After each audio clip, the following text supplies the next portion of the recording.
Muy bien. Y ya está grabando. Listo.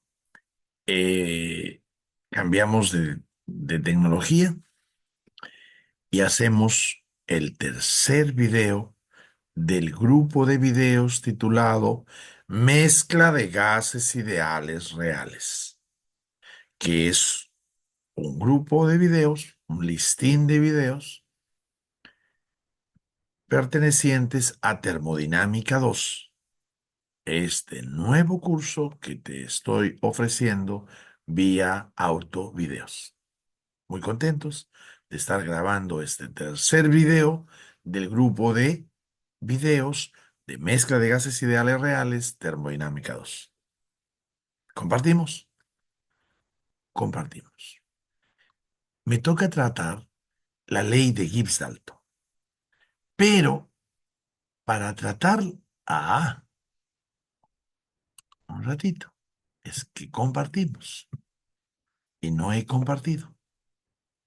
Compartimos toda la pantalla. Muy bien. Y ahí está. Compartimos y ahí estamos. Y nuestra tecnología es de este tipo, ¿no? A ver qué pasa si levantamos toda. Levantamos listo y nos ponemos adecuadamente, ¿sí? Nos ponemos adecuadamente. ¿Quieren que nos pongamos acá? Nos ponemos acá, ¿no? ¿Les parece? ¿Les parece? Perfecto, entonces, compañeros. Entonces, ahora sí estamos compartiendo. Muy bien. Nos toca tratar la ley de Gibbs-Dalton. La ley de Gibbs-Dalton, pero previamente voy a, eh, a ver, previamente el PowerPoint, ¿no? Ah, previamente a tratar la ley de Gibbs-Dalton, vamos a hacer un aporte, una precisión, un alcance muy importante. Listo. Ah,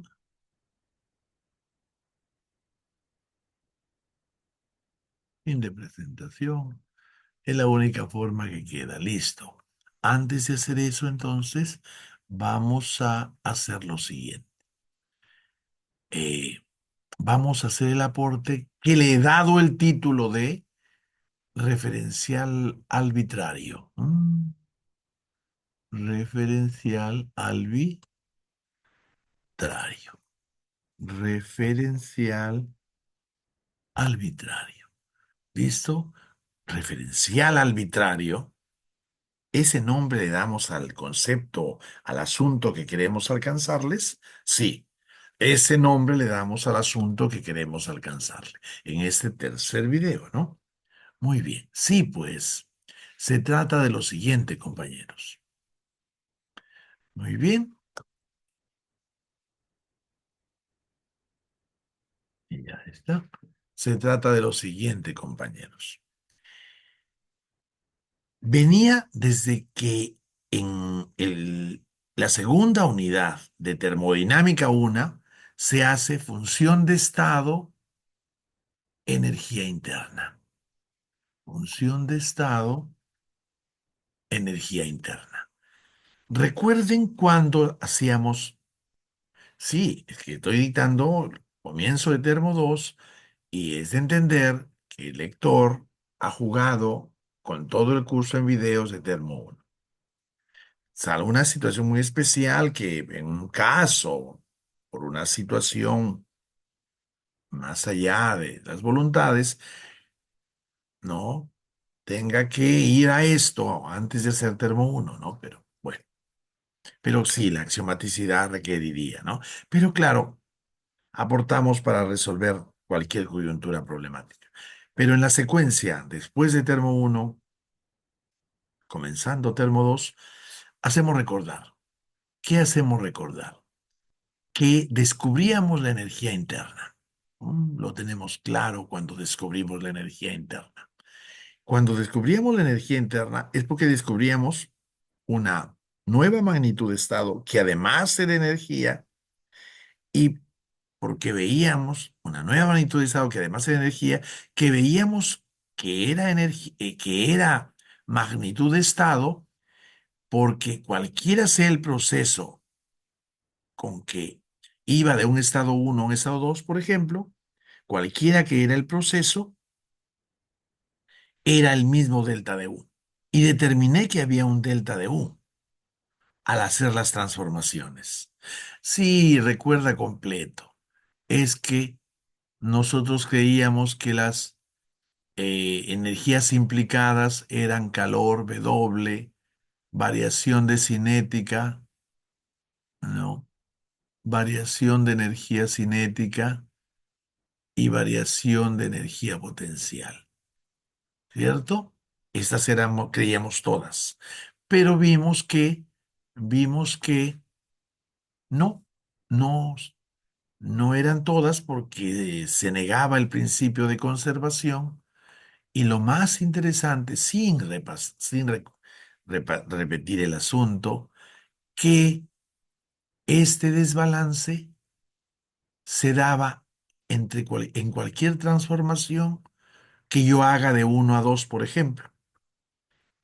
Y nos hizo entender, no voy al desarrollo, nomás lo he puesto como por anotar el K constante en cualquier transformación que nos hizo ver que había un desbalance, un delta de U único, que solo dependía de los estados, por lo tanto era una magnitud de estado, además de ser una energía.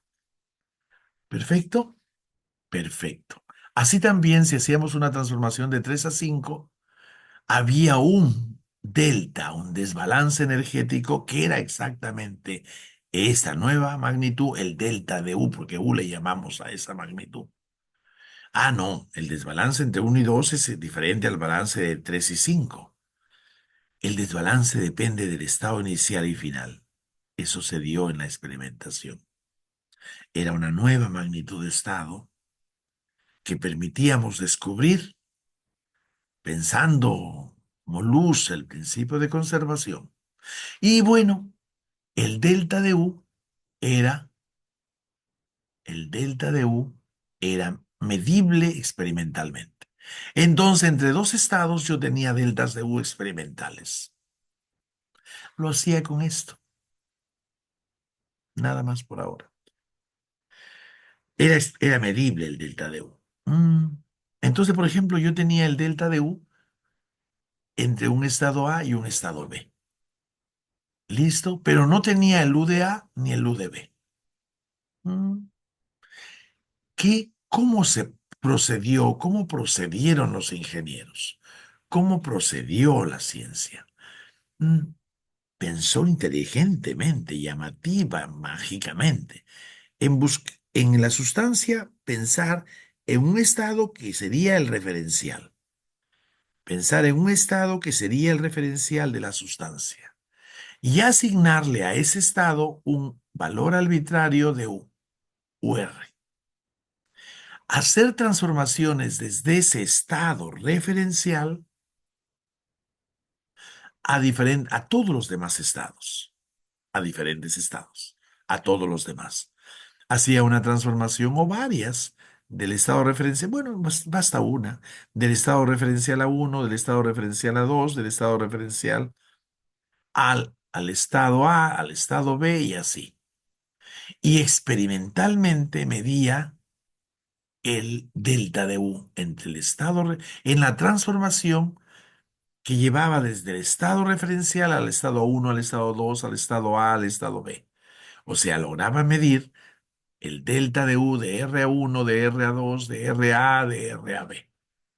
Muy bien, lo había dicho, que el descubrimiento de delta de U se dio porque pude medir que existía un delta de U entre dos estados, un delta de U único entre dos estados bien establecidos. Y ahora sí estoy haciendo muchas transformaciones entre un estado referencial y diferentes estados y midiendo el delta de U, desde el referencial hasta aquel. Mira cómo le estoy llamando a aquel. Aquel es el uno, el 2, el A, el B. Interesante, ¿no? Semiótica comunicativa. Muy bien.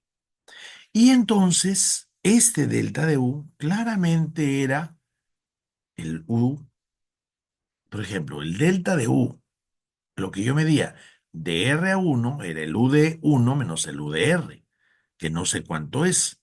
Pero yo le he dado, he inventado, he asignado arbitrariamente un valor al U del estado referencial. Claramente entonces, el U de B será por una resta pues, elemental, compañeros. Por ejemplo, por ejemplo, si es uno menos UR, este es, esto sería el delta que yo mido. Si es uno, ¿no? Si es 2 a 2, etcétera. Y de aquí, evidente, y si yo a este no se conoce esto experimentalmente. Listo, pero, pero, listo, pero, como yo he asignado un valor a este, listo, no me gusta, le he asignado un valor a este, listo, entonces tendría que el U de uno sería el experimental más el arbitrario asignado. Así como, por ejemplo, en B es el experimental más el arbitrario asignado. Bien interesante, ¿no? Así estoy asignando valores de U a cada estado. En realidad lo único que medía es deltas de U. Pero si mido los deltas de U desde referencial a otros, le sumo un valor de U arbitrariamente asignado al referencial y entonces tengo los valores de U de los otros, de cualquier otro estado. Maravilloso. Además, con este dibujo expliqué, estaba escrito porque estaba siendo utilizado para explicar en un video fallido. Listo. Ah, ¿qué cosa? Cuando yo haga una transformación de uno por ejemplo, del referencial a 2, listo, voy a pasar por paso por el estado uno.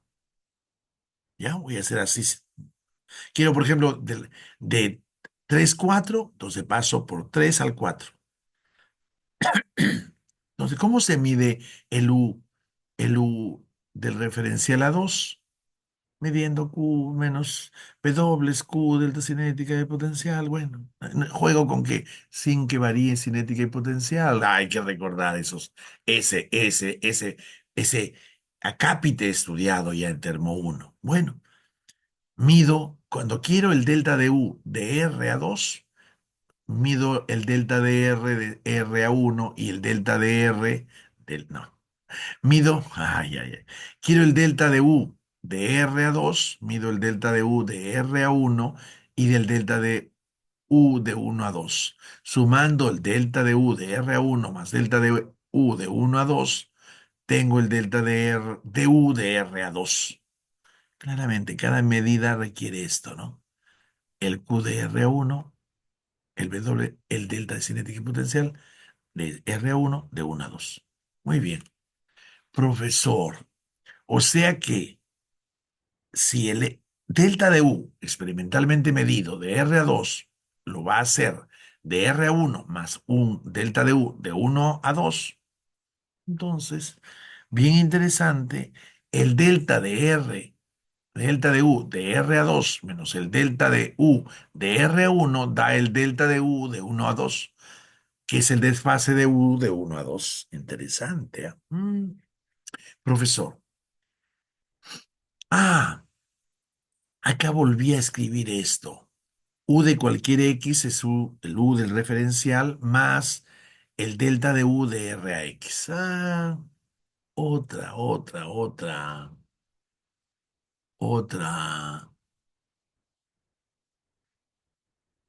otra afirmación, una repetición, recalco. Estamos diciendo ahora, si así en estos términos he definido U2 y uno, o sea, el U2 era UR más el experimental de R a 2. Uno era UR más el experimental de U de R a 1. Se va el referencial, ¿no? El referencial, ¿no? Sí. Se va el referencial y el de R a 2 menos el de R a 1 me da el de delta de U de 1 a 2. O sea que saco esto ya de las tablas elaboradas con los deltas experimentales y el en el estado referencial arbitrario. El U dado arbitrariamente al estado referencial. Así mejor. Esos valores los resto y sí son los valores de la naturaleza, el valor experimental. Bien interesante, bien interesante. O sea, de nuevo, vi la existencia del U. Vi que se establecía que era una energía y magnitud de estado porque a dos estados en una transformación que varíe de uno al otro había un único delta de U. Podía medir los delta de U y así hice transformaciones siempre desde un estado referencial de pensado para la sustancia a todos los demás estados. Asigné un valor al U del estado referencial y así pude tener un valor del U de cualquiera de los demás estados, sumando el delta experimental de referencia a ese otro cualquiera, más el U asignado al estado referencial. Y si con estos U's quiero un delta de U, pues yo diría, porque esos U son, depende, en su valor depende del valor U asignado al estado referencial, ¿sí? Esas tablas pueden ser que para dos tablas hechas con diferente U referencial nos den U's al mismo estado diferente en valor. Pero siempre que yo, cualquiera que de las tablas, quiera el delta de U de dos estados, uso el delta de U hallado así arbitrariamente, hallado así usando el arbitrario U da asignado al estado referencial. Y ese delta de U, porque se van los valores como resto U2 menos U1 y ahí se va el referencial de 2 cuando resto en el U1, ahí también estaba el referencial dado al estado referencial. Y en este juego me queda que restar los U's, ¿no? de, de la, de la data creada por los U para todos los estados es en realidad, si resto para dos estados, para 2 a uno me da en realidad el delta de U de uno a 2, o sea, me da un dato real de la naturaleza. Ya no tiene arbitrariedad. Es un delta de U2 menos U1, restando esos U's creados así, este método se llama crear la función de estado en energía interna. Con esos sus, la resta es el delta de U verdadero. Muy bien, muy bien. Esto sucede para los delta de U y ahí estaba implicado un valor. No, ok. Esto sucede para los U's y ahí estaba implicado un U referencial. Listo. Un valor de U referencial que sumado al delta me daba los U's, ¿no? La función de estado para, no, los sus para muchos, no, para todos los estados. Bien, paso a,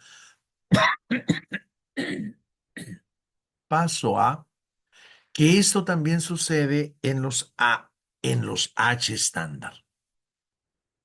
Ya hemos hecho gases ideales. Listo. Ahí, ¿qué hicimos? Vimos, primero un previo, antes de esto. Se mide el CP. Porque el CP en general es una magnitud de estado. No, perdóname. SP es una magnitud de estado que depende del delta de H sobre el delta de T cuando P es constante. Entonces,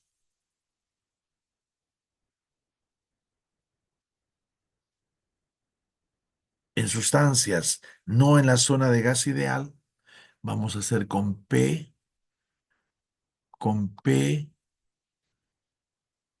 T. Dos magnitudes definen el estado. Entonces, listo.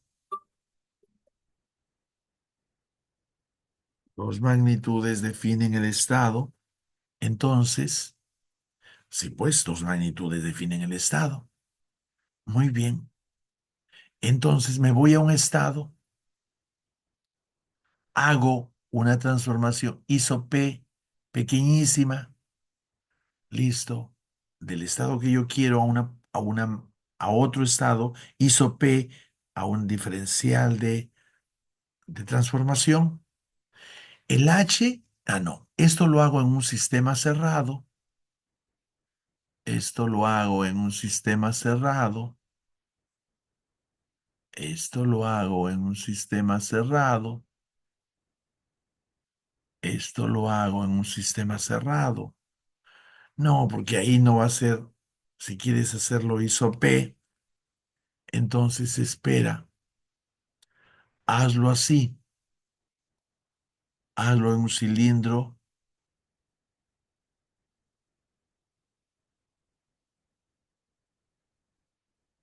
émbolo, porque ahí logras el ISO-P, ¿no? Sí, sí, sí, sí, ahí logro el ISO-P. Listo. Muy bien. Ahora recuerda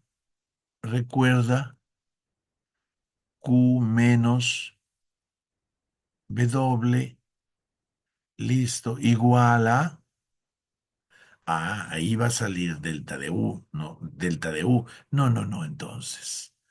Perfecto. Vas a tener que hacerlo en un sistema abierto. Muy bien, qué bueno. En un sistema abierto. Listo. Ahí sí lo haces ISO-P sin pérdidas por mecánica de fluidos. ISO-P, sistema abierto, donde hay una entrada y una salida. Listo. Y ahí recuerda en términos específicos, caramba, Q menos W técnico sin variación de energía cinética y potencial es H delta de H. Si es chiquitita, si es diferencial, mejor, o sea, ¿no? Sin esto, y entonces sí puedo medir el Q que meto, puedo medir el Q que ingresa, y es exactamente el delta de H. O sea, haciendo una pequeña transformación, espérate, meto un calor chiquitito, pequeñísimo. Entonces, ¿cómo le llamaría? ¿Cómo le llamaría? ¿Sí? ¿Cómo le llamaría? Podría llamarle diferencial de Q, pero no, porque ahí es infinitesimal. Un pequeño Q, ya, para que me dé un muy pequeño DH. Entonces hago una transformación ISO-P del estado que me interesa, listo, a un poquito más allá. ISO-P, donde puedo medir, no puedo medir H directamente, pero con esta relación de sistemas abiertos, mido Q. Entonces mido el Q sin W, tengo el DH, tengo este, no para un diferencial, pero sí para un delta chiquititito. Mido el delta de T. Mido T y mido T. ¿Listo? Entonces tengo el delta de P para una iso P y entonces para este estado A tengo su CP. Quiero para este estado C. Hago de aquí a un pequeño diferencial, a una transformación cercana, muy pequeña, iso P. De igual manera, mido delta Q, que es delta de H, sobre delta T, y eso es el CP. O sea, así, con este sistema abierto, para cualquier estado, podría trabajar, ¿no? Haciendo pequeñas, tendría para cualquier estado su CP. Listo. Ah, en un gas ideal,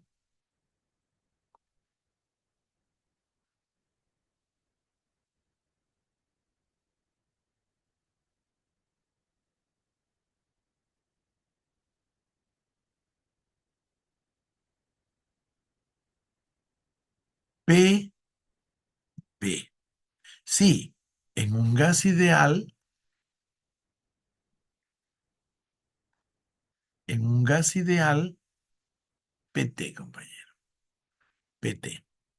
En un gas ideal, en la zona de gas ideal, listo. No lo dibuje, dibújelo por aquí. No, PT está bien. En la zona del gas ideal, listo.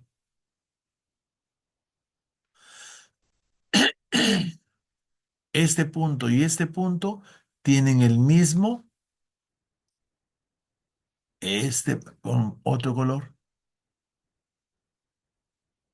Este estado y este estado, por ser dos estados a la misma temperatura, tienen el mismo CP, porque se demostró ya en gases ideales que CP solo es función de T. Bueno, pero este de aquí, este estado tiene otro CP, correcto. En cambio, en cualquier otra zona, no. Dos puntos en la misma, dos puntos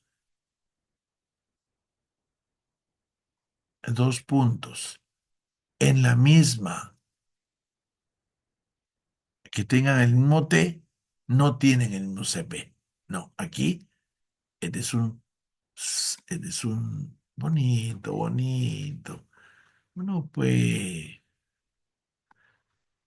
aquí habría delgadito. Aquí habría aquí y aquí. Listo. Aquí habría un CP que le vamos a llamar L y aquí habría un CP que le vamos a llamar Q. Estado L, estado Q. Y claramente, en, no, no gas ideal, no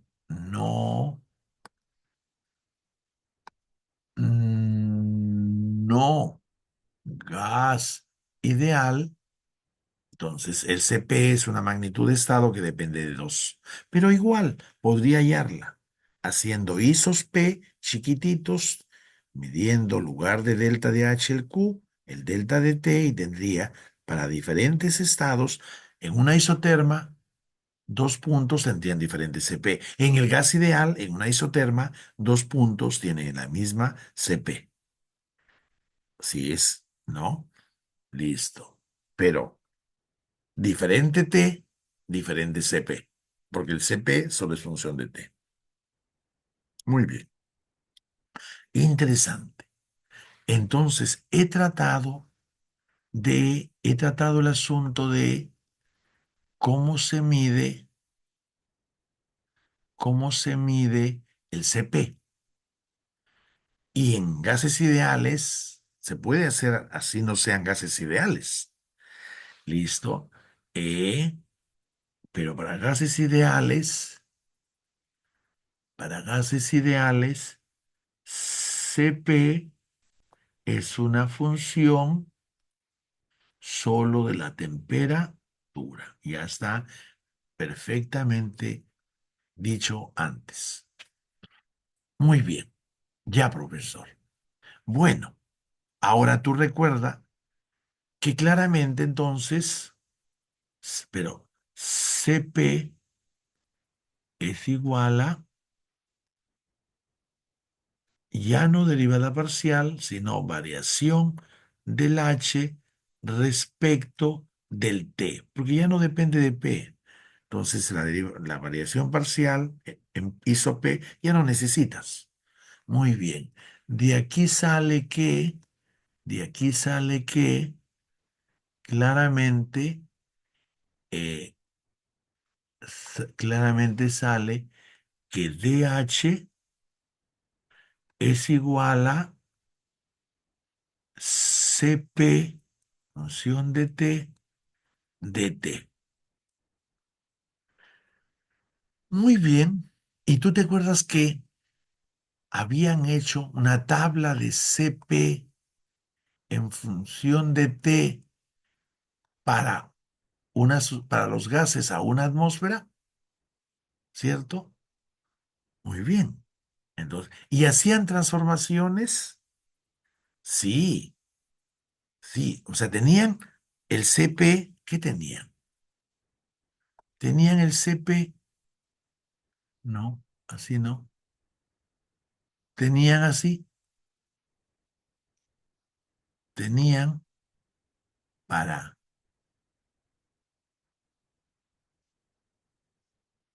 para PT,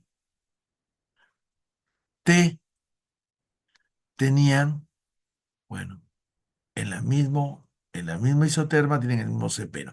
Pero acá, este CP de acá es diferente a ese CP de acá. Espérate, tranquilo, tranquilo.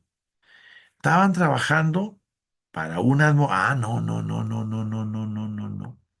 Estaban trabajando solo para una atmósfera, ¿no? Ya, correcto. Sí, pero, espérate. Para una atmósfera. Muy bien, ya. Estaban trabajando para una atmósfera.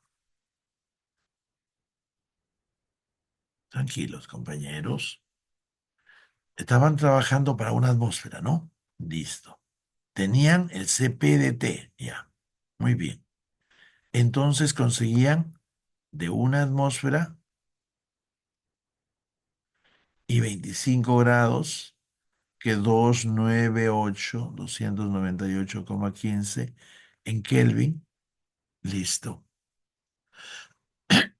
Y entonces hacían siempre transformaciones desde 298,15 hasta un T cualquiera.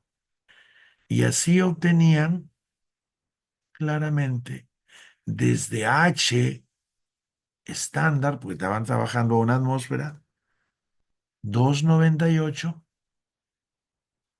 al H al T estándar. Y, espérate, hemos jugado con H's. Y tú pensabas que era el H a T, pero en realidad era H estándar a T menos H estándar a 298,15. Eso en verdad era. No, no malogre. Eso en verdad era. Eso en verdad era. Eso en verdad era. ¿Por qué? Porque esto te queda H, esto de aquí te queda, esto de aquí, recuerda, experimental, y entonces lo ponían en función de T cuando ya tenían los valores para diferentes T's. Ya sabes cómo se mide CPs. Tenían diferentes para diferentes T's y podían hacer la integración. Si no, haces una integración gráfica. Una integración. O sea, aquí es otro tema a tratar después. Lograban el CPT y si no con la data del CP, Listo. Hacían esto por integración gráfica. Por integración, otro tema que tendría que en otro momento explicar. Integración gráfica. Muy bien. Bueno, pero esto lo tenían, pe. Listo. Entonces lograban esto. Es una integral, lo lograban. Eso les daba un valor. Listo. Esto les daba un valor. Esto les daba un valor. Pero ese valor, tú creías que era el H estándar T de la tabla. No, en verdad lo que te daban las tablas, hijo, era el H estándar T menos el H estándar 298, porque ahí no le dieron un valor referencial a H estándar 298. Lo hicieron como si fuera cero y te daban este dato que podemos, es una integral, pero de data experimental. Entonces, esto que lograban por experimentación, integrando datos experimentales, te daba el H estándar T, como si el H estándar 298 no valdría, pero sí va a valer después en combustión. O sea, mejor digamos entonces que tus tablas que creías que eran H estándar T, eran en realidad H estándar T menos H estándar a 298,15. Esto es serio, ingeniero, compañero. Este es serio, compañero. Esto es serio. Mm. Y eso va a servir para combustión. Vital, vital. De verdad. Muy. Y de nuevo se nota que los valores de las magnitudes son los deltas y un valor arbitrario. Funciones, por eso probablemente el nombre de función de estado. No, no, no. Hay que averiguar un poco más. Yo le daba ese significado al concepto función de estado, que era un valor, que los deltas los tenías, pero que los valores asignados eran con un referencial arbitrario.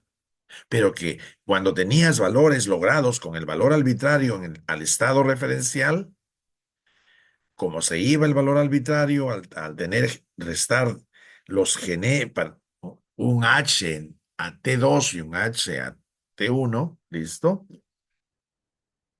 Se iba el referencial y solo quedaba como una especie de, cuando hacía, ¿no? H estándar a 900, por ejemplo, menos H estándar a 800.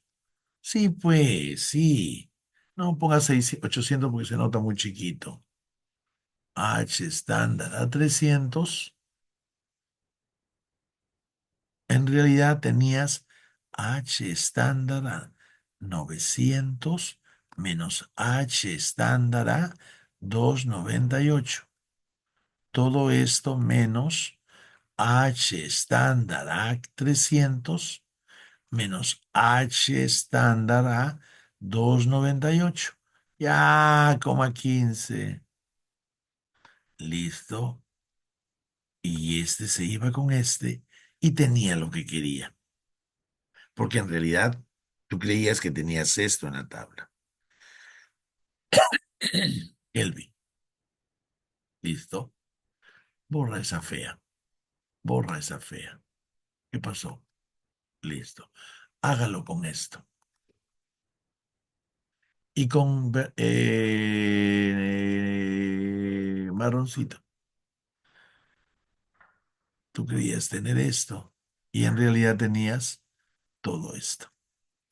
Tú creías leer esto y en la verdad leías todo esto.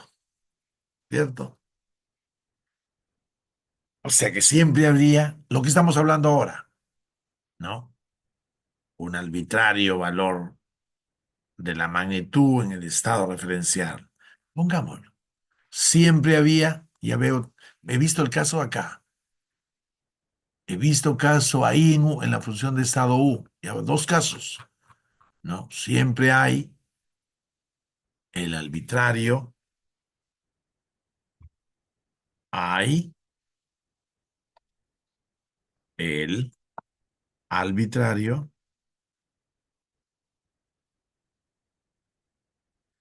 valor de la magnitud en el estado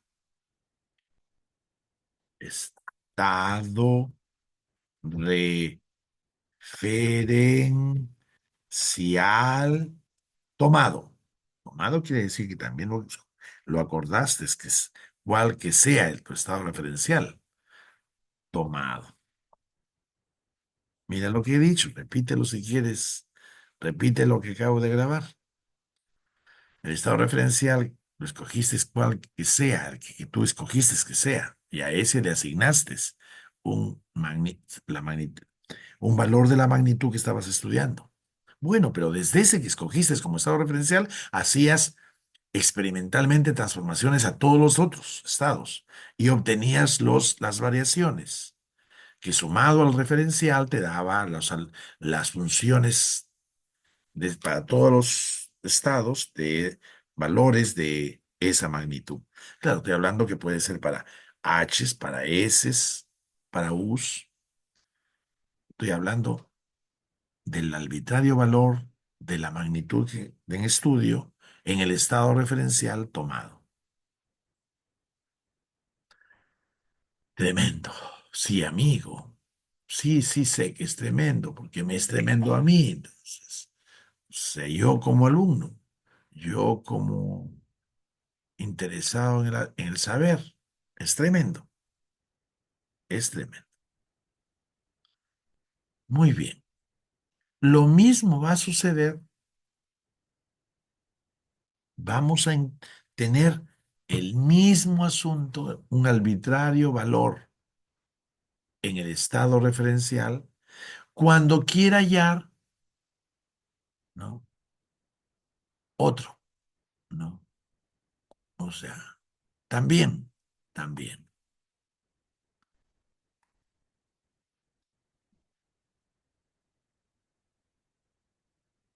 también vamos a tener esto, también vamos a tener esto, también vamos a tener esto, cuando queramos hallar el, cuando queramos hallar en una mezcla, no, negro quiero ahora. Cuando queramos hallar en una mezcla, listo. Cuando tengamos Na de una sustancia, Nb de otra, hay 3, 4, 2, Nc de otra, y quiera hallar el S de la mezcla a un Tp. Puede ser específica o molar. Cuando quiera hallar la S molar, por ejemplo, a un TP de la mezcla.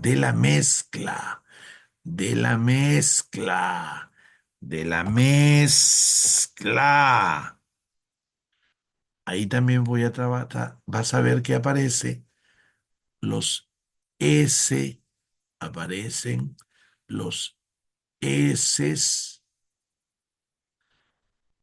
asignados en los estados referenciales.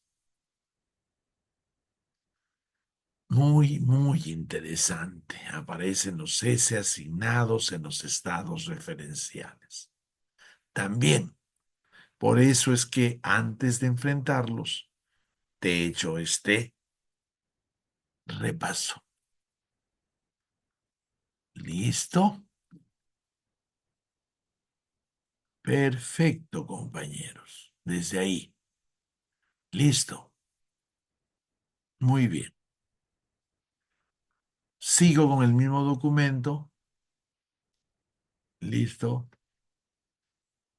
Con rojo a otro tema. A otro tema. ¿Listo? Muy bien. Pero dejo de compartir. y voy a dejar y dar por terminado el video para pasar a un cuarto video y seguir. ¿Listo? Paso a un cuarto video. Doy por terminado el tercer video. Ajá. Dejar de compartir.